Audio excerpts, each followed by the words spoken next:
This channel does not promote any violent, harmful, or illegal activities. All content provided by this channel is meant for an educational purpose only. বিজেপির কিছু দুষ্কৃত গুন্ডা ওরা ওখানটাতে দাঁড়িয়েছিল, লাঠি সোটা রড নিয়ে ওরা দাঁড়িয়েছিল।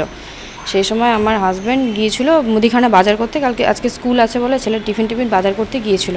সেই সময় ওরা দেখে আমার হাজব্যান্ডের ওপর চড়া হয়।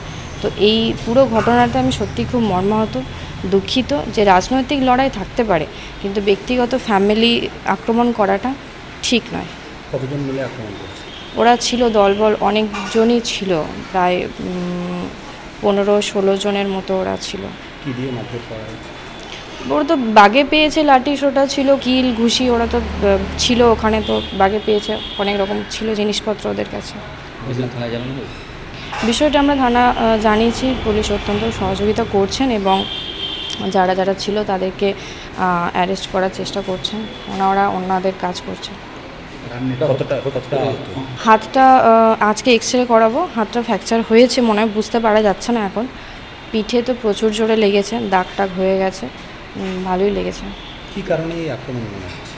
কী কারণে? ওরা তো খাতড়াকে আমি এত দিন ধরে শান্ত করে রেখেছি, বিজেপি যে সমস্ত লিডাররা এতদিন ধরে আছে সেই জায়গা থেকে খাতড়াকে শান্ত করে রেখেছি, কিন্তু ওরা হঠাৎ করে 2-3 দিন ধরে ওরা ওখানে আড্ডা মারে, ওখানে ওরা প্রতিদিনই এরকম টাইপের করে, উত্তপ্ত করার চেষ্টা করে, সাধারণ মানুষকে হ্যারাস করার চেষ্টা করে, পাবলিককে হ্যারাস করার চেষ্টা করে।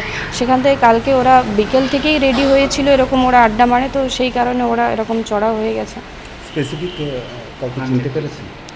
স্পেসিফিক কাউকে চেনা যায়নি, অনেকেই আছে।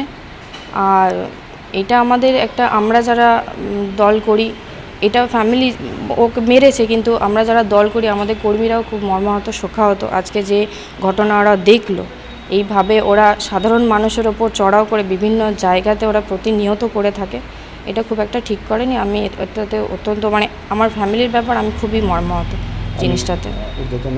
যারা নেতৃত্ব রয়েছেন জানিয়েছি? হ্যাঁ, আমি অবশ্যই জানিয়েছি যে এরকম একটা ঘটনা ঘটেছে, কারণ আমার হাজব্যান্ড রাজনীতির বাইরে, আপনারা জানেন, কোনো মিটিং মিছিল কোনো জায়গাতেই সে কাউকে থ্রেট দেওয়া কোনো কিছু এরকম জায়গাতে নেই। একটা সিম্পল মানুষ গেছে বাজারে, তো এরকম করেছে। সম্পূর্ণ মিথ্যা। এর সঙ্গে ভারতীয় জনতা পার্টির কোনো কার্যকর্তা যুক্ত নেই।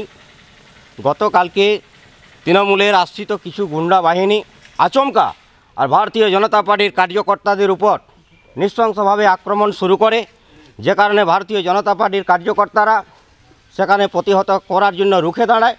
সেই সময় এখানে র্যাব নামে এবং তৃণমূলের গুন্ডা বাহিনীরা এলোপাথাড়িভাবে রাত্রির অন্ধকারে লাঠি চালায়, যে কারণে হয়তো র্যাপের দ্বারা লাঠির দ্বারা আঘাত হয়েছে, কিংবা তৃণমূলের যে সমস্ত গুন্ডা বাহিনীর তারা ছিল তাদের তো কোনো স্থিরতা নেই, তারা নিজেরাই দাঙ্গা করে, নিজেরাই মারপিট করে। সেই কারণে কে কাকে মেরেছে এরকম কোনো যুক্ত নেই ভারতীয় জনতা পার্টির কার্যকর্তারা। বিজেপির কেউ এর সঙ্গে কোনোভাবেই যুক্ত নয় ভারতীয় জনতা পার্টির কোনো কার্যকর্তা। কিন্তু একটা ভিডিও দিয়ে দাবি করা হচ্ছে যে বিজেপির লোকজন যেখানে দেখা যাচ্ছে লাঠিসোঁটা নিয়ে জমায়েত করে রয়েছে। কারা দাঁড়িয়েছিল? ভারতীয় জনতা পার্টি কোনোভাবেই এই ঘটনার সঙ্গে যুক্ত নয়। তাদের হাতে কোনো ফ্ল্যাগ ছিল? তারা কারা? এটা সম্পূর্ণ মিথ্যা রটানোর জন্য এই ঘটনা তারা চালাচ্ছে সারা পশ্চিমবঙ্গ জুড়ে। তাহলে কে মারলো, কে বা কারা মেরেছে রাত্রির অন্ধকারে, সেটা দেখার বিষয়। প্রশাসন তদন্ত করুক, তদন্ত করলেই বুঝতে পারবেন যে কে বা কাকে মেরেছে, কারা। বিজেপি এর সঙ্গে কোনোভাবেই ভারতীয় জনতা পার্টির কোনো কার্যকর্তা যুক্ত নয়।